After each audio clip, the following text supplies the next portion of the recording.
بڑی گڑبڑیں بھی خاندانی ہوتی ہیں بعض دفعہ, بہت اعلیٰ نسل کی گڑبڑیں.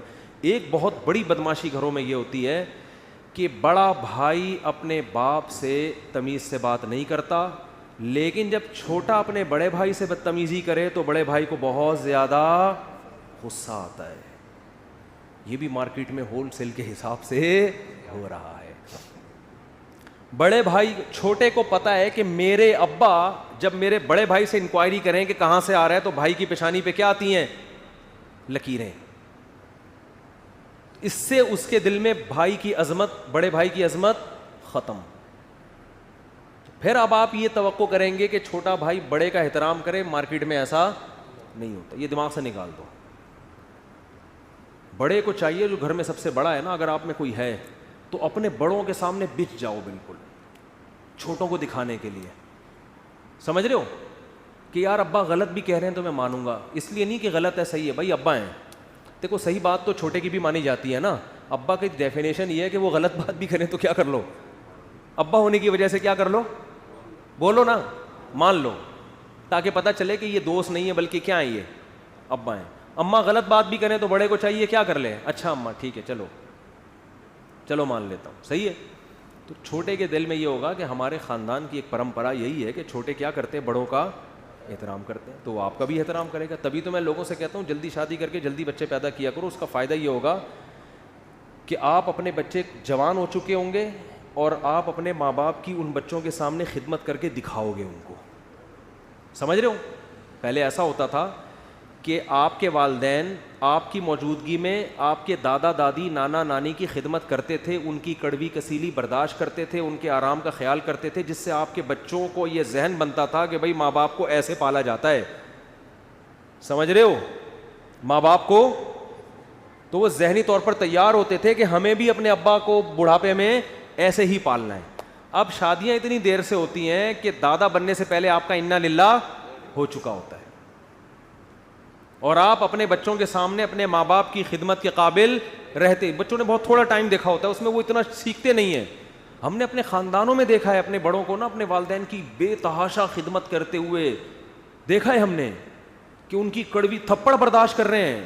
باپ نے جو ہے نا بھری محفل میں بیٹے کے چانٹا مار دیا کھینچ کے تھپڑ, بیٹا ایک لفظ نہیں کہہ رہا, تو بیٹے کو یہ احساس ہوگا نا کہ میرا ابا اپنے باپ کا ایسا احترام کرتا ہے تو مجھے بھی اپنے باپ کا ایسے ہی احترام کرنا. انہوں نے دیکھا ہی نہیں ہوتا کہ ماں باپ کی خدمت ہوتی کیا ہے, کتابوں سے تھوڑی پتہ چلتا ہے. اگر ہر چیز انسان کتابوں سے سیکھتا تو قرآن کہتا کہ نبی کتاب دے کے چلے جائیں, بس آپ کا کام پورا. قرآن کہہ رہا ہے وَيُعَلِّمُهُمُ الْكِتَابَ, نبی کتاب سکھائیں گے, عمل کر کے دکھائیں گے, ایسے چلنا ہے اس پر. سمجھ میں نہیں آ رہی میرا خیال ہے بات, بہت مشکل ہے بات, عمل کر کے دکھانا پڑے گا. سخاوت پہ 100 بیانات کر لیں, بچے سخی نہیں بنیں گے. بچے سخی اس وقت بنیں گے جب باپ کو پیسہ لٹاتے ہوئے دیکھیں گے. وہ نہیں آ رہی یار, رہنے دو, ختم کرو گے. آپ اپنے بچوں کو بٹھا کے سمجھاؤ کہ دیکھو بیٹا میں مر گیا, تو بیٹوں کو سمجھا رہے ہوتے ہیں نا, میری بیٹیوں کا خیال کرنا, سمجھا رہے ہوتے ہو نا. یہ سمجھانے کی چندہ ضرورت نہیں ہے. آپ بچوں کے سامنے ان کی پھپھو کا خیال کرنا شروع کر دو. سناؤ بچوں کو, تمہاری پھپھو بیمار ہے یار, تم نے بتایا بھی نہیں. مجھے یاد ہے میرے ایک استاذ تھے کیا ہیں, اللہ ان کی عمر میں برکت دے. ہم تو کالج سے نکل کے آئے نا مدرسے میں, ہم بھی ہمارے گھر میں بھی اپنے والد کا بڑا احترام تھا الحمدللہ, ہمارا خاندان میں رواج تھا, لیکن اتنا نہیں جتنا ہم نے علماء کے ہاں دیکھا. وہ تو بہت ہی زیادہ تھا. وہاں سے میں نے احترام سیکھا. حالانکہ ابا کے احترام پہ بیانات ہم نے ابا سے بھی بہت سنے ہوئے تھے ٹھیک ہے نا, اور اس کے علاوہ بھی بہشتی زیور پڑھی ہوئی کتاب, بہت کچھ, لیکن نہیں تھا ہمیں. وجہ کیا, ہم نے اپنے دادا کو نہیں دیکھا کہ ہمارے ابا نے ہمارے دادا کی کیسے خدمت کی. ہمارے ابا بتاتے تھے کہ بیٹا ہم تو پنکھا لے کے اپنے والد صاحب کے سامنے بیٹھے رہتے. پہلے وہ ہاتھ والے پنکھے ہوتے تھے, گھنٹوں گھنٹوں ہوا دیتے تھے. تو ہم کہتے تھے بہت اچھا ماشاء اللہ. دیکھا تو نہیں تھا نا ہم نے, تو ہم سے تو نہیں ہوتا تھا, گھنٹہ بیٹھے ہوئے ہوا دے رہے, یہ تھا ہی نہیں. یہ نئی نسل میں کہاں اتنی خدمت. ہم جب مدرسے گئے تو مجھے یاد ہے کہ ہمارے جو میرے پیر و مرشد بھی ہیں, جن سے میں بیعت بھی ہوں, ان کے والد بالکل گنوار دیہاتی نا, بالکل بھی پڑھے لکھے نہیں. وہ آئے ہوئے تھے وہیں رہنے کے لیے نا, تو وہیں مدرسے میں تھے وہ. تو ہم لوگ کہیں بیٹھے ہوئے مطالعہ کر رہے ہیں, تو وہ ان کے والد صاحب آئے اور ایسے ہی کارپیٹ پہ لیٹ گئے اور سو گئے. ہم نے کہا ٹھیک ہے بھائی، آرام کا دل چاہ رہا ہوگا. تو میں نے دیکھا ہمارے جو استاذ ہیں نا، جن کے وہ والد صاحب بغیر تکیے کے ایسے ہی لیٹے لیٹے سو گئے. ہمارے جب استاذ آئے نا تو میں نے پہلی دفعہ ان کو غضبناک ہوتے ہوئے دیکھا. حالانکہ ہم نے ان کی خدمت میں، جو اپنے استاذ ہیں نا، کئی دفعہ ان کی خدمت میں ہم سے بہت کوتاہی ہوئی. انہوں نے میرے ذمہ میں کوئی کام لگایا، میں بھول گیا، نہیں کیا. کبھی غصہ نہیں ہوئے وہ، کبھی بھی نہیں ہوئے. مجھے ایک دفعہ انہوں نے کہا یہ کام کرو، ہمارے کھوپڑی سے نکل گیا. انہوں نے کہا بھائی میں نے آپ سے کہا تھا یہ کام کرو. میں نے کہا چلو سو، بس ختم. کبھی غصہ نہیں. لیکن جب انہوں نے دیکھا نا میرے والد صاحب بغیر تکیے کے سو رہے ہیں اور یہ میرے شاگرد یہاں مستنڈوں کی طرح بیٹھے ہوئے، اتنا غضبناک ہوئے کہ یار آپ کو میرے باپ کا خیال نہیں ہے، اتنا نہیں کر سکتے کہ اٹھ کے تکیہ لا. اتنا غضبناک ہوئے. اس وقت یہ چیز میرے دماغ میں انسٹال ہو گئی کہ یار باپ کا احترام. بولو. ہم نے کہا کبھی اپنی خدمت کی کوتاہی پر یہ ایسے غضبناک نہیں ہوئے، بلکہ اکثر تو اپنا کام خود ہی کر رہے ہوتے ہیں. اور باپ بھی کوئی عالم نہیں ہے، بالکل گنوار دیہاتی، اور یہ اتنے بڑے عالم مفتی، لیکن ان کو غصہ آیا. اس کے بعد ہمیں خیال ہوا کہ یار ہم نے تو اپنے ابا کو اتنی لفٹ، تکیے کا تو ہم خیر پوچھتے تھے، جوتے ووتے اٹھانے کا ہمارے یہاں رواج نہیں ہے، آج بھی نہیں ہے لوگوں میں رواج. ہمیں خیال، اچھا وہ اپنے والد صاحب جہاں جا رہے ہیں ان کی چپل اٹھا اٹھا کے آگے جا رہے ہیں. ہم نے کہا یار ہم نے تو اپنے ابا کی چپلوں کو کبھی ہاتھ بھی نہیں لگایا. تو مجھے یاد ہے کہ میں جب گھر آیا نا، اس جمعرات کو ہماری چھٹی ہوتی تھی، تو انہوں نے ہمیں ماں باپ کے حقوق بتائے نہیں، نہ سکھائے، کچھ بھی نہیں، کر کے دکھایا کہ یار یعنی باپ کی توہین برداشت نہیں ہو سکتی. مجھے یاد ہے کہ میں جمعرات کو گھر آتا تھا، میں مغرب کے بعد پہنچتا تھا، تو میں تھوڑا سستانے کے لیے نا لیٹ جاتا تھا. تو میں ایک کمرے میں لیٹا ہوا تھا، دور، ہمارا گھر بھی ماشاءاللہ بڑا تھا.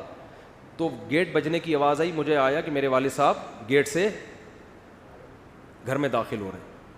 تو مجھے خیال ہوا کہ یار اب چپل اٹھاؤں گا تو ابا کہیں گے وہ زیادہ ہی فری ہو رہا ہے. اچانک پتہ نہیں کیا ہو گیا. آہستہ آہستہ چپلوں تک بھی پہنچیں گے.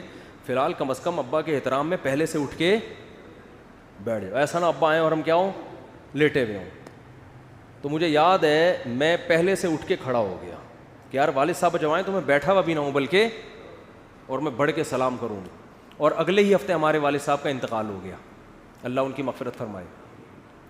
تو میں نے کہا چلو زندگی میں ایک دفعہ تو اس احترام کا اللہ نے موقع دے دیا جو ہم نے اپنی آنکھوں سے، ورنہ ہمارے یہاں یہ رواج اتنا بھی نہیں تھا کہ ابا آئیں اور ٹانگیں پھیلا کے یوں پڑے ہوئے ہیں، اتنے بدتمیز بھی نہیں تھے، لیکن اتنا بھی نہیں تھا کہ ابا بھی گیٹ سے داخل ہوں اور ہم احتراماً پہلے سے کھڑے ہو کر استقبال کریں.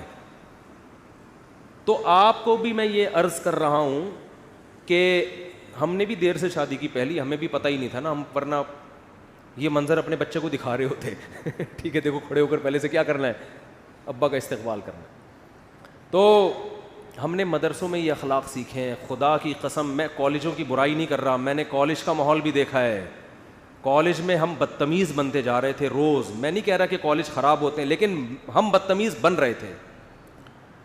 کالج کے زمانے میں بھی ہمیں ابا سے ڈانٹ پڑتی تھی، غلطیاں بھی ہوتی تھیں، سوری کرنے کی توفیق ہمیں، بٹ ڈانٹ سے بھی کافی ہے. مدرسے میں جانے کے بعد کبھی والد صاحب کی طرف سے ڈانٹ پڑی، غلط بھی پڑی، ہمیں پتہ ہے ہم ڈانٹ بنتی نہیں ہے، لیکن سوری کرنا ہم نے الحمدللہ سیکھ لیا تھا کہ اپنی غلطی نہیں بھی ہو تو ابا سے کیا کرنی ہے، سوری کرنی. اور ماں باپ کو یہ عمل اتنا پسند آتا ہے.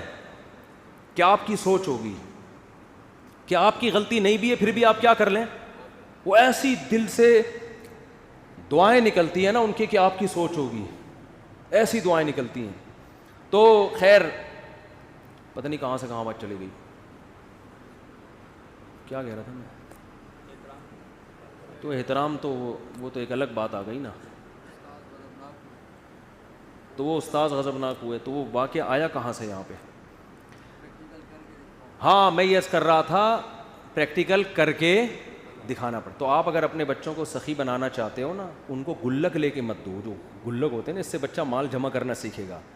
بولو بیٹا تم تو عجیب آدمی ہو، تمہارا باپ زندہ ہے، تم یہ پیسے تمہیں کچھ ضرورت ہو تو بتا دینا ہم کو، یہ کیا پیسے جمع کر رہے ہو، خرچ کرو خرچ، سمجھ رہے ہو. اور اگر جمع کرنا ہی ہے صدقہ باکس بناؤ. کیا بناؤ، صدقے کے پیسے. تو بچوں کو بچپن سے صدقہ کرنا سکھائیں. ان کے سامنے اپنی بہنوں کو ہدیے نذرانے، بولو ان کو دکھا دکھا کے بھی بھیجا کریں تاکہ وہ سیکھیں آپ سے. قرآن کہہ رہا ہے ہمارے جو نیک بندے ہیں چھپا کے بھی صدقہ کرتے ہیں اور علانیتاً بھی صدقہ کرتے ہیں, اور بالکل بے لوس ہو کے بہن بھائیوں پہ خرچ کیا کرو. اس سے آؤٹ پٹ نہ مانگو کہ یار میں جب خرچ کروں گا تو آگے سے پھر مجھ سے تمیز سے, وہ نہیں تمیز, وہ جیسی ان کی تمیز ہے نا وہ ویسی کی ویسی رہے گی.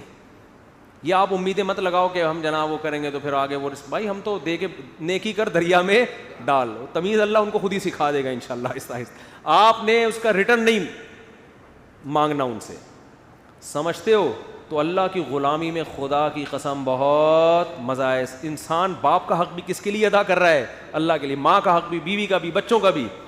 ایک آدمی مجھے کہنے لگا یار میں مرنے والا ہوں, تو یعنی عمر میری زیادہ ہو گئی, تو میں سوچ رہا ہوں میری بیوی کے نام مکان کر کے مر جاؤں, پتہ نہیں بیچاری روڈ پہ ہی نہ آ جائے کہیں. لیکن مجھے ڈر ہے میں نے دے دیا تو آنکھیں ہی سر پہ نہ رکھ لے ہے بھائی. تو میں نے کہا کیا کر لے گی زیادہ زیادہ؟ کہہ رہے ہیں گھر سے نکال دے گی. میں نے کہا اتنا پیسہ ہے کہیں اور چلے جاؤ. کہہ رہے ہیں ہاں چلا جاؤں گا. میں نے کہا دے دو یار, زیادہ زیادہ نکال دے گی نا گھر سے. اسی حال میں مر گئے وہ تو بیچاری کہ کوئی پوچھنے والا ہے نہیں. تو اللہ اجر دے دے گا قیامت کے دن. یا تو تمہارے پاس کوئی دوسری رہنے کی جگہ نہ ہوتی, پھر تم نکالتے, تم کہتے لو بھائی ہم کس پہ آ گئے, روڈ پہ. تمہارے کو اللہ نے اتنے وسائل دیے ہیں, کہیں اور چلے جانا, مسجد میں آ جانا, ادھر سو جانا. یہاں پہ گارڈ کا کمرہ ہے ہمارا, اس میں صرف کھٹمل کا پرابلم ہے, باقی کوئی پرابلم اس میں, لیکن وہ بھی کارپیٹ نکالا ہے تو سنا ہے کہ کھٹمل ختم ہو گئے اس. تو میں نے کہا لائف کو انجوائے کرو, اب دے دو بیچاری کو یار. ہاں جوانی میں تھوڑا منع کرتا ہوں کہ ابھی افورڈ نہیں کر سکے گا نا آدمی, ایک دم سے دے دیا پھر وہ آنکھیں یہاں رکھ لی, آپ کو گھر سے باہر نکال دیا. لیکن اگر اللہ نے وسائل دیے ہیں دے دو یار. اگر اللہ نے اتنے وسائل دیے ہیں دے دو. زیادہ زیادہ یہ ہوگا کہ تمہیں گھر سے نکال دے گی تو تمہارے پاس اور وسائل ہیں رہنے کے, وہاں رہ لو. لیکن اس کے پاس ایک ٹھکانہ اور نہیں نکالے گی تو سبحان اللہ, پھر تو اور اچھا ہے. اور خراب بھی ہو گئی تو تم نے ایک ذمہ داری کیا کر لی, تم اللہ کے لیے حقوق ادا کر رہے ہو نا, تو قیامت میں اس کا اجر تو ملے گا نا. تم نے جو نکاح کیا تھا تو عورت کی پوری زندگی کی ذمہ داری اپنے سر پہ لی تھی کہ نہیں لی تھی؟ تم قیامت میں اللہ سے کہہ سکتے ہو اللہ میں نے اس وعدے کو موت تک نبھایا ہے. کیا خاندانی اسٹائل ہوگا جب انسان اللہ کے سامنے کھڑا ہوگا, اے اللہ میرے ذمے کسی کا حق نہیں ہے, میں نے بچوں کے حقوق بھی, بیوی کے بھی, ماں باپ کے بھی ادا کیے, اب انہوں نے اگر میرا حق نہیں دیا تو یہ میرا ہیڈک نہیں ہے, یہ کس کا ہیڈک ہے؟ بولو ان کا. حدیث میں آتا ہے, بس ایک حدیث سنا کے بیان ختم کرتا ہوں. ایک صحابی نے کہا یا رسول اللہ میں اپنے بھائی سے اچھا سلوک کرتا ہوں مگر وہ پھر بھی بد کلامی کرتا ہے. تو آپ نے فرمایا اگر تم سچ کہہ رہے ہو تو حدیث کا مفہوم ہے تم تو جنت کما رہے ہو صلہ رحمی کر کے, اور وہ اپنے لیے جہنم کی آگ کے ٹکڑے جمع کر رہا ہے. تو ایسی عورت کو اللہ خود ہی انتقام لے لے گا اس سے. تو اس لیے اللہ کے لیے دوسروں کے حقوق ادا کریں, اس میں بالکل بے لوس ہو کے. سمجھ رہے ہو؟ اس کا اپنا مزہ ہے, کیونکہ جس کے لیے کر رہے ہیں وہ بہرحال ہمیں دیکھ رہا ہے. ایک اور مثال دے دوں, آپ کو کسی سے عشق ہو جائے اور اس کی وجہ سے آپ پٹ رہے ہو, تو اس پٹائی میں تکلیف اس صورت میں ہوگی جب آپ کو پتا ہے کہ معشوقہ دیکھ نہیں رہی, پھر ایک ایک تھپڑ بہت زور سے لگے گا.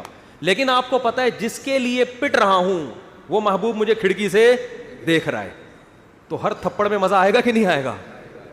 کو پتا ہے میری ویلیو بڑھ رہی ہے کہ یار میرا عاشق میرے لیے اتنی قربانی دے رہا ہے, تو آپ کا دل چاہے گا اور رکھ رکھ کے مارو, ٹھیک ہے نا, اور رکھ رکھ کے مارو. تو جب انسان کو اللہ سے محبت ہوتی ہے تو وہ اس کے لیے سب کچھ کر رہا ہے, آگے سے آزمائشیں آ رہی ہیں تو وہ کہتا ہے یار جس کے لیے کر رہے ہیں وہ ان آزمائشوں کو دیکھ رہا ہے. تو اس میں بھی ایک لذت رکھی ہے اللہ نے. اور اگر اللہ کو درمیان سے نکال دو گے تو بھائی مخلوق بڑی ٹیڑھی ہے, صحیح بتا دو مخلوق کیا ہے, یہ بڑی ٹیڑھی آڑی ترشی ہے, اس کے لیے دن رات کرتے رہو, انہوں نے کیڑے ہی نکالنے ہیں. ابھی وہ جیسے وہ سیاسی لیڈر ایک دوسرے کے کیڑے نکالتے رہتے ہیں نا, ایک وزیر اعظم کا اچھا بیان ہوگا اس میں کیڑا نکالنا ہے, برا بیان تو ویسے ہی کیڑا ہی, وہ تو بیان ہی کیڑا ہے, ٹھیک ہے نا. اب وزیر اعظم نے کچھ غلط باتیں بھی کی ہیں, ہم اس کو نہیں اپریشیٹ کرتے, بھائی وہ تو غلط ہے, اور کچھ اچھی باتیں بھی کی ہیں, تو غلط کو غلط کہو لیکن اچھے کو اچھا کہو. لیکن جو مخالفین ہوں گے اچھے کو بھی غلط اور غلط کو تو ویسے ہی غلط, اور اپنے لیڈر کی غلط کو بھی صحیح اور صحیح کو تو ویسے ہی صحیح. یہ مخلوق یہی چل رہی ہے مارکیٹ میں. اس لیے الو کس سیدھا کرنا ہے, کس کے سامنے صحیح بن کے رہنا ہے, اللہ کے سامنے. اس میں مزہ ہے.